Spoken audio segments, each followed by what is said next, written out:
සහ සාරා ජෙස්මින් මිය ගියේ නැති බවට உயிர்த்த ஞாயிறு குண்டு தாக்குதல் தொடர்பாக இப்போது பல உண்மைகள் வெளிவர ஆரம்பித்திருக்கின்றது. குறிப்பாக இன்றைய தினம் பாராளுமன்றத்துக்குள்ளே வைத்து பொதுமக்கள் பாதுகாப்பு அமைச்சர் ஆனந்த விஜயபால ஒரு மிக பெரும் அதிர்ச்சியூட்டுகின்ற கருத்தொன்றை தெரிவித்திருக்கின்றார். குறிப்பாக சாரா ஜாஸ்மின் உயிரோடு தான் இருக்கின்றார். அதாவது உயிர்த்த ஞாயிறு குண்டு தாக்குதலே ஒரு மிக முக்கியமான சூத்திரதாரி அவர் இறந்து விட்டார், தற்கொலை தாக்குதல் என்று சொல்லப்பட்ட சாரா ஜாஸ்மின் உயிரோடு தான் இருக்கின்றார் என்ற உண்மையை போட்டுடைத்திருக்கின்றார்.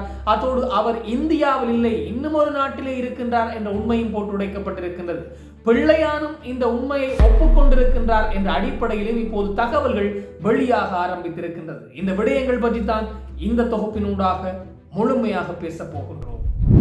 அன்புறவுகள் எல்லோருக்குமே வணக்கம். உயிர்த்த ஞாயிறு குண்டு தாக்குதல் இந்த விடயமானது இன்றளவும் தீர்வு காணப்படாத ஒன்றாகவே இருக்கிறது. குறிப்பாக உயிர்த்த ஞாயிறு குண்டு தாக்குதலினுடைய 2 அறிக்கைகள் கோட்டாபய ராஜபக்ச ஒரு அறிக்கை தயாரித்திருந்தார். ஒரு குழு ஒன்று அமைத்து ரணில் விக்ரமசிங்கே வந்தும் ஒரு குழு ஒன்று அமைத்து அறிக்கை தயாரித்திருந்தார்கள். ஆனால் இலங்கை கத்தோலிக்க திருச்சபையானது இந்த அறிக்கைகளை ஏற்றுக்கொள்ள மறுக்கின்றது. காரணம், அவர்கள் ஏதோ ஒன்றை மறைப்பதற்காக இந்த வேலையை செய்கின்றார்கள் என்று.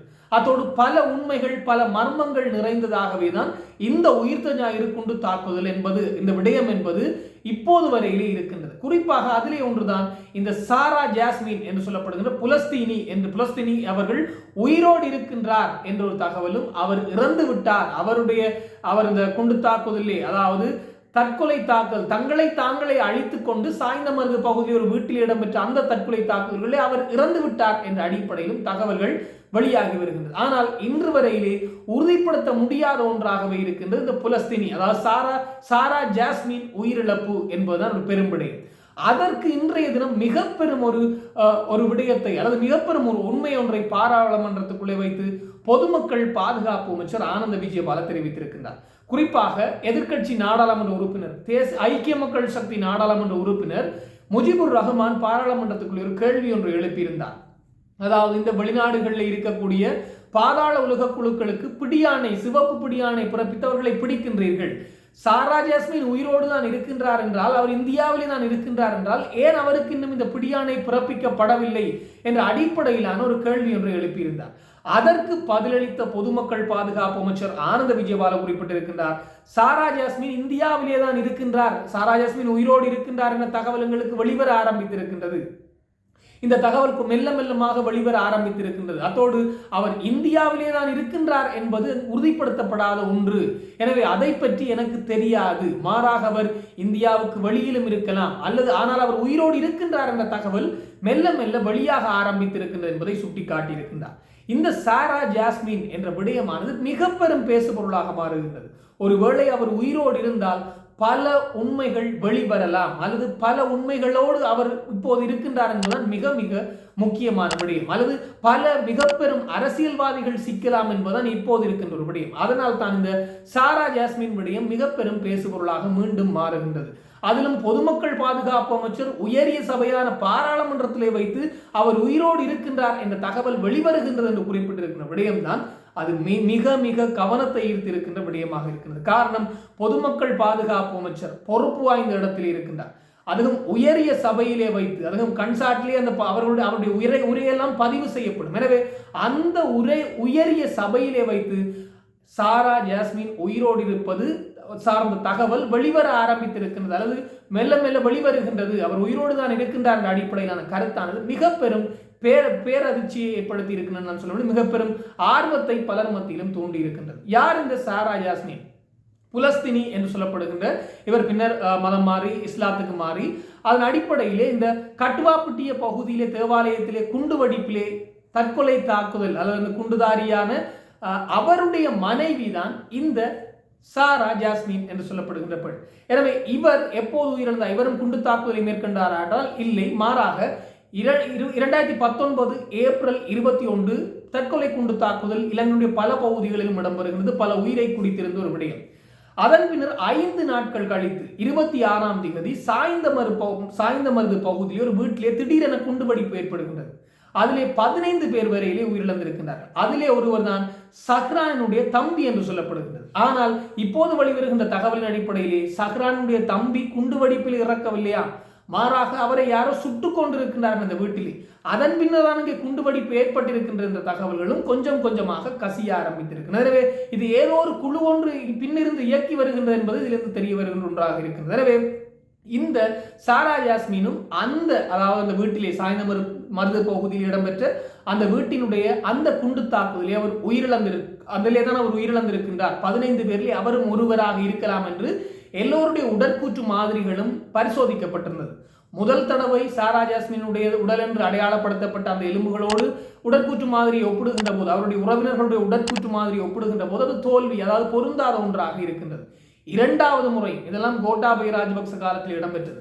இரண்டாவது முறையும் அவருடைய உடற்கூற்று மாதிரிகளை ஒப்பிடுகின்ற போது அதுவும் பொருந்தாத ஒன்றாகவே போய்விடுகின்றது. எப்படியோ மூன்றாவது தடவை கஷ்டப்பட்டதை பொருத்தி விட்டார்கள் தான் சொல்ல வேண்டும். எனவே மூன்றாவது தடவை இடம்பெற்ற உடற்கூற்று பகுப்பாய்வுகளிலே அவருடையதுதான் இது இந்த சாரா ஜாஸ்மினுடைய உடல் தான் என்பது உறுதிப்படுத்தப்பட்டிருக்கிறது. இவருடைய உடல் எல்லாமே இந்த அம்பாறை பொது மயானத்திலே புதைக்கப்பட்டிருப்பதாக சொல்லப்பட்டிருக்கிறது. எனவே அதன் அடிப்படையிலே 15 பேருடைய உடற்கூற்று மாதிரிகளும் உடற்கூற்று பரிசோதனைகளிலே எல்லாமே உறுதிப்படுத்தப்பட்டு விட்டது. சாரா ஜாஸ்மினுடைய உடல் இதுதான் என்பதும் உறுதிப்படுத்தப்பட்டு விட்டதாம். ஆனால் இப்போது வருகின்ற தகவலின் அடிப்படையில், அதாவது பொதுமக்கள் பாதுகாப்பு அமைச்சர் சொன்ன விடயத்தை பொறுத்து பார்க்கின்ற போது இந்த சாரா ஜாஸ்மின் விடயம், அதாவது இது ஒரு அதாவது அவருடைய பொருந்தாத உடற்கூற்று மாதிரியை கஷ்டப்பட்டு பொருத்தி இருக்கின்றார்கள் என்பது ஒன்று தெரிய வருகின்ற ஒன்றாக இருக்கின்றது. இதில் குறிப்பாக கடந்த வருடம் இந்த அரசாங்கம் ஆட்சியை பொறுப்பேற்றவுடன் பாராளுமன்ற அமர்வுகளின் போது பொதுமக்கள் பாதுகாப்பு அமைச்சர் தெரிவித்திருந்த விடயம், சாரா யாஸ்மின் உயிரிழப்பு அல்லது அவர் தற்கொலை தாக்குதலில் இறந்திருக்கலாம் என்று சொல்லப்படுகின்ற விடயம் சந்தேகத்தை எழுப்புகின்றது. அவருடைய இறப்பிலே சந்தேகம் இருக்கின்றது, உடற்கூற்று மாதிரிகளிலே சந்தேகம் இருக்கின்றது, உடற்கூற்று பகுப்பாய்விலே சந்தேகம் இருக்கின்றது ஒரு கேள்வி எழுப்பியிருந்தார்.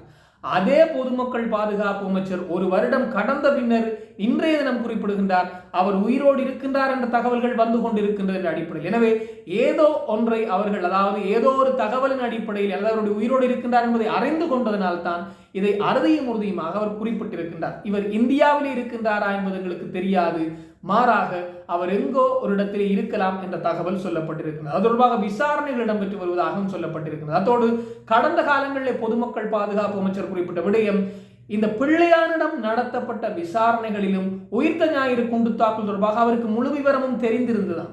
சிறையிலே இருந்து கொண்டும் புலனாய்வாளர்களோடு அவர் தொடர்பிலே இருந்திருக்கின்றார். இதன் அடிப்படையிலே பிள்ளையானுக்கும் உயிர்த்த ஞாயிறு குண்டு தாக்குதல் தொடர்பான முழு உண்மைகளும் தெரிந்திருக்கின்றது, சில ரகசியங்களும் அவருக்கு தெரிந்திருக்கின்றது, அவரும் அதிலே சம்பந்தப்பட்டிருக்கின்றார் என்ற அடிப்படையிலான கருத்துக்களையும் பொதுமக்கள் பாதுகாப்பு அமைச்சர் தெரிவித்திருந்தார். அதே போன்று பாதாள உலகக்குழு உறுப்பினர்களான யாழ்ப்பாணத்தைச் சேர்ந்த ஜே.கே. பாயிடமும் சில விசாரணைகள் நடத்தப்பட்டிருந்தது கடந்த காலங்களில். அந்த விசாரணைகளிலும் அவர் சொல்லியிருந்தாராம், உயிர்த்த ஞாயிறு குண்டு தாக்குதலோடு தொடர்புடையவர்களையும் நான் நாடு கடத்தி இருக்கின்றேன் என்ற அடிப்படையில் அவர் 100க்கும் மேற்பட்டவர்களை இலங்கையிலிருந்து இந்தியாவுக்கு கொண்டு சென்றிருக்கின்றார். இந்தியாவிலிருந்து பல்வேறு நாடுகளுக்கு கொண்டு செல்வதற்கான வலையமைப்பு கூட அவரிடம் இருந்திருக்கின்றது. அவரிடம் நடத்தப்பட்ட விசாரணைகளிலே அவரும் உயிர்த்த ஞாயிறு குண்டு தாக்குதலோடு தொடர்புடையவர்களையும் நான் நாடு கடத்தி இருக்கின்றேன் என்ற உண்மையை சொல்லியிருந்தாராம். எனவே இதிலே ஒருவேளை இந்த சாரா ஜாஸ்மினாக இருக்கலாம் என்ற அடிப்படையிலே கடந்த காலங்களிலே இந்த ஜே.கே. பாய் போன்றவர்கள் சாரா சிவந்தி கைது செய்யப்பட்ட காலப்பகுதிகளில் இந்த பேச்சு நிலை வந்தது. அப்போதும் பொதுமக்கள் பாதுகாப்பு அமைச்சர் சொல்லியிருந்தார், ஜே.கே. பாய் இந்த விடயங்களை குறிப்பிட்டிருக்கின்றார், அதாவது இந்த உயிர்த்த ஞாயிறு குண்டு தாக்குதலோடு தொடர்புடையவர்களையும் நான் நாடு கடத்தி இருக்கின்றேன் என்ற அடிப்படையில். எனவே இப்போது பாராளுமன்றத்துக்குள்ளே இந்த பொதுமக்கள் பாதுகாப்பு அமைச்சருடைய கருத்தானது எதிர்வருகின்ற நாட்களிலே இன்னும் கொஞ்சம் தீவிர அலையாக வீசும் என்பது மாற்று கருத்தில்லை. அத்தோடு அதாவது அவர் உயிரோடு இருக்கின்றார், விசாரணைகள் நடந்து வருகின்றது, ஆனால் இந்தியாவிலே தான் இருக்கின்றாரா என்பது எங்களுக்கு தெரியாது என்ற கருத்தை தெரிவித்திருக்கின்றார்.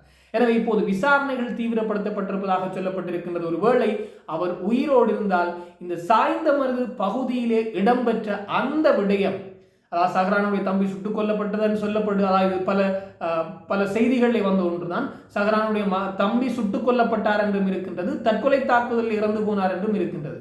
ஆனால் விசாரணைகளே அவர் சுட்டுக் கொல்லப்பட்டிருக்கின்றார் என்ற தகவல்களும் வந்திருக்கின்றது.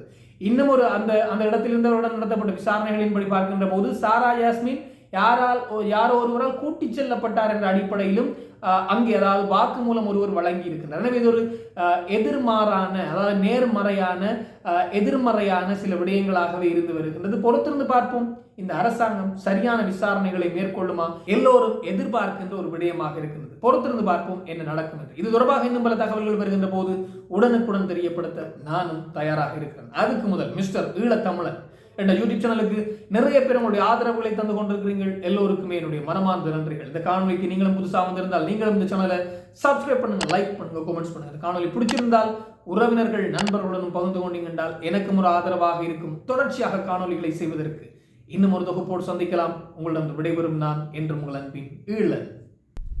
வணக்கம்.